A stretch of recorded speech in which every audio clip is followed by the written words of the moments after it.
Toi whaatala whaatol whaapupongo talafo mai le si ufonga le lau moa mō le nei tae au. Wa lataina whaasefuluina le tele o le suatimu, wa balasi I totonu o le whaasefuluvalu e tō la, pe a fua I le tūlanga I māsani ai māsina te itasi, pe ona whaalia le au nanga le Met Service. O lo tu mau pia polo ingo whaalawlawa fo se imo Banks Peninsula, mai tu sama le lua se lau 5 fale. O lo motu sia ile ele tise mai le po na po, mai ei fo I au nanga o telefoni vea I male interneti o lo motu sia. O lo iei la pata inga mo wainui Malito River ina ia whaapuna le sua vai tau mafa. Na ta ua le pulenga le puipuinga lau tele Canterbury. Ele o iloa po le ale umio le a motu sia le fasota inga male Banks Peninsula, ai o lo avel wha mua ina ia tatala le awala I le so. Peto samal to fast fulu tamaitia onga tūlanga lua o lo poloka I Wainui Park Camp I le Peninsula mai salato malanga siasi. Wa folasia le malo se tu la fono e mawhai ele matanga luenga o anga fisotai lea nafa ma benefiti ona toi maunu atu tupe o lo tutongi isa tangata na whaisana talo sanga I le ACC pole whaalapo tupotonga o tau e mo whaalave whaafosei sa whaatua le minsta o anga fisotai Louise Upston se lafo whaanatinati le te ala ititi le afo le fitu le po na po e folasia le jau ngo le bili o le Accident Compensation and Calculation of Weekly Income. Sa isi whai ungal wha amsinonga mawalunga na wha atonu ina ile matanga luenga ele ma whai o no lātou tā pātanga tai toe tutongi atu ni tupe sa o lātou maua ina ua o lātou mo'omia ina wawe sefiso soani e pe o tupe e tutongi e pili taimi o le tau malulu ai maise o taimi e toi tutongi ato ini masina ua tea mo ni taui e whaaui mai le ACC e tele tangata e talo sanga mo fiso soani mai le MST au whaatalitali ile tau I mai le ACC. Ai o le taime tu ina atua I le ACC le fisosoani, o na toi fo I le itu ai amata tutongi mai le tupe isa tangata, ma o se whaamanianga po ni taui e maua I vai aso taitasi. E ono maua le tangata le fisosoani mai le MST, au whaatalitali le tupe mai le ACC. O tūlanga whaapea, e otometi lawana toi tutongi le ACC le MST, mo le tupe le whaalu mo le benefiti au tu, ma e o mai le taime nei, e iaile a iainga le MST e alanga tatau e tangata o na toi tutongi so se tupe lawa na mau mai se talo sanga ina ua matua mo mia ina lava se fiso soani po le Supplementary Assistance Payments o la faa solo atu nei lea pili I le komiti whaapale mene po le vaya sofo. Ua tāpale toi whaafo I ato pa o taawale le Michelin X Multi-Said ma le X-Line Energy Said ona ua maua le vave taita e mau oa I na vave alu esele ea mai pa o taawale o le tūlanga lava mo le puipuinga e ui ele iai se whaalave lave po se whaafitauli o tūla e mai ele taiminei ma ua whautua ina so stangata eni pa o taawale whaapea ina ia ilo le leino mera peo na whautua ina ma fiso o tae le Michelin na whaataua tuai pa o taawale whaafisuia ai a wale saonga le mu. O lo ta pael malo ni fautuanga pe te tawana te tongi se tupe a taawale le ala lau papa o le Harbour Bridge a o kilani e fesosoni te tongi se isi ala lau papa I wai te mata. Na tu inatu se fautuanga le komisi mo ngā luenga te tele e te tongi se tupe o tu lava leiva Tala. Mo feo inga ilunga o le ala lau papa e ele manato le minista o fela ua inga o se fai unga te le lava e faya ile nei fuafuanga. O lo o faawo pia na fetuutu na ile malo po le ale itu ai o awala pe faise ana po se tano po se isi ala lau papa na sauno le minsta fela ua inga Chris Bishop a fai le ala lau papa o le avia mga luenga pitu te le tu tau inga luenga te tele I totono New Zealand. Na sauno le minsta o mata o putau I ngā luenga Brooke Van Belden o ananafi o se aso tele lea mo ngā luenga I New Zealand peitai na whaalia le leipa o se aso whaanono tele ai tali le Greens o se aso pongi sa. O ananafi na whaiele whaitonga whaatolo le teuteunga le pili mo mata o putau I ngā luenga po le Employment Relations Amendment Bill I le pale mene o nai masina ua mawai atu na te ena I le whaamsinonga sile le abilia le upa e whaasanga ngai le tangi ave ta'avale le masino November i whaapea o ila tau ni tangata whainga luenga. Na sauno le tamaitai minister ua mawhaia le nei biliona au mai se tūlanga mauti noa mo i tue lua pe a whai se kone karate i tūlanga tau i ngā luenga. Mana i tā ua foi ua mawhaia na manino ai po o se tangata i whaakone karate po o se tangata whainga luenga. Pe tai na whaalia le popolenga o iuni a tangata whainga luenga o na o lalu le tūla whanu fō o le a te le lava le wha mamafa o ai ainga i wha upunga o se kone karate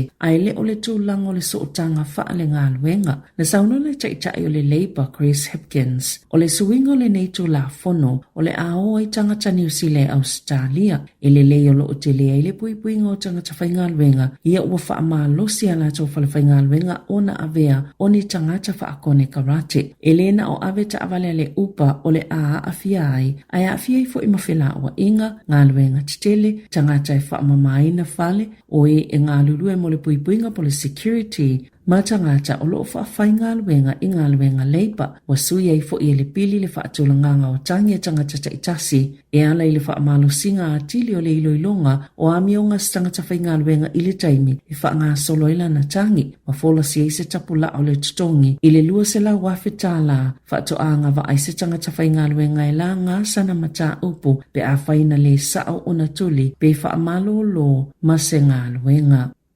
Wa ese malilia ngā tangata whai ngā luenga i whale talawai whaatasi ma le soifua maloloina New Zealand e winga i tutongi ma tuutuunga moa la tau ngā luenga pe ona pālota i sui o le uni e talia le ofo pito la tamai a le soifua maloloina e lua te si ma le 5% le si itanga e ama tamai a Januari lua whelua ono ma le si itanga e 2% i le tausanga e lua whelua fitu e to atolu se lau i la tau e au fia i tutonu o lea malilienga o le amatanga fo i o le masina nei na whaataunu ina i se malilianga mo fōma i o le mawhau. E ni se itanga whaapea o tutongi e pe o le malilianga i tangata whainga luenga o whale talawai. Masa o fie i tangata whainga luenga e to ono se lau fito se fulo.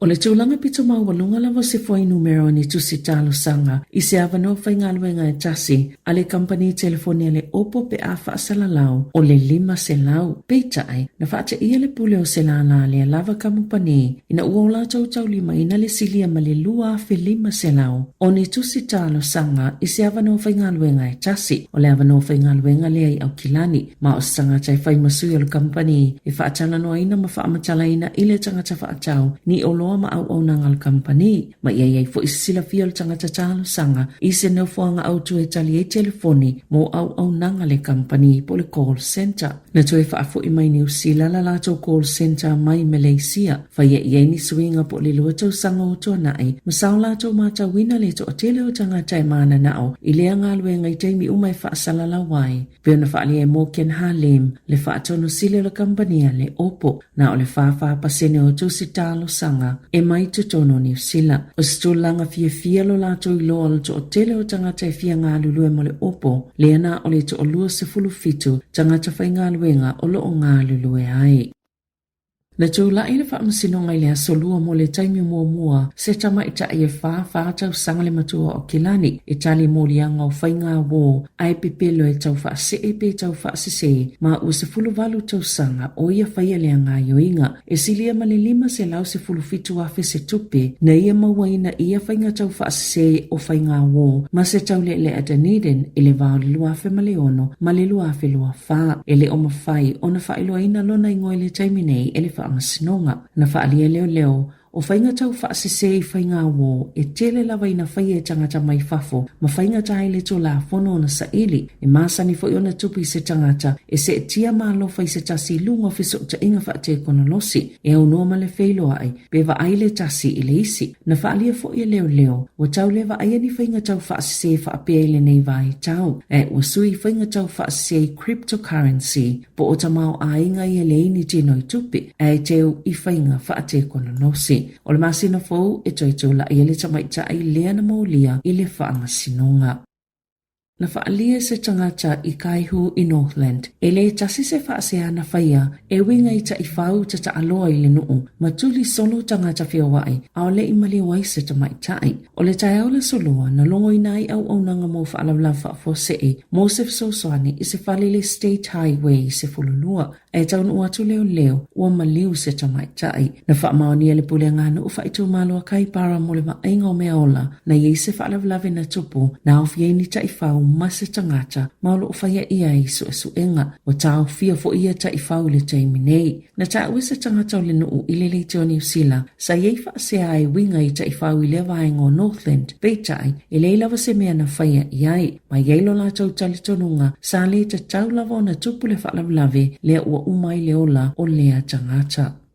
E ta alonga, wata itasio na whaamawai sui lo komite whaatono al whaala potopotonga ni tipolo New Zealand hea whiele ta ita ifono o Matt Winery. Sa whaalau ilo se pepo whaamatalanga le ni tipolo New Zealand le fiafia na nafi, mata wai o Winery, whaapea Paven Vyas, Stephen Cottrell, whaapea ma Alicia Staples, o sui ua whaamawai talo mai se piliota na whianga yeile whaala tonga male tele olu i tau na whaaliele pepa o whaamatalanga se finangalo sui alo komiti ua mo umio na whaia se suwinga ele ta ita inga ol whaala potopotonga o le tau sangta loai sale i whaingofia le tau whaamautunga o le malilienga mo le whaasalalang o le ta amilusanga o le ANC Premiership ai o se tema na whaasilsila i le whaamalolo le tau maul whaia o le Silver Friends Dame Nolene Taurua e mafua ona oni whaasea tama ita a alo na toi whaafo i Dame Nolene i lona tūlanga le whaia onga ai whaalongoina ni wala au i le tatau lea o na iaini se whaamalolo mai le pūlenga o le neti polo New Zealand o le masina taluaina tau aveina i Jane Patterson le avanoa le pulisili na ua whaamawai Jenny Wiley mai le iwa tau sanga saia tau aveina ai lea ngā luenga. Na manu malo le o kilikiti ali i New Zealand le ta'alonga makahanata le ta'amilusanga le ipo lalangi o ova ta ilua se folo po le T20 e se lau fitutolu ayo kahanata pe ta ina tule le Black Caps maua ai to ilua se fulu iwa whaate ana tutoe. O whaamautu ina ina ile awanoa le Black Caps ili Super 8 po le valu pito ilunga leo le awai vai kulupu e lua ai ta ifa au ma whaawa wale ta'amilusanga e sa ili ai au ta ilua pito ilunga mai kulupu i e lua e ofi atu i le semi-finals. Tala fauia mai le si ufunga le lau mua mo le nei vaenga o le tae au.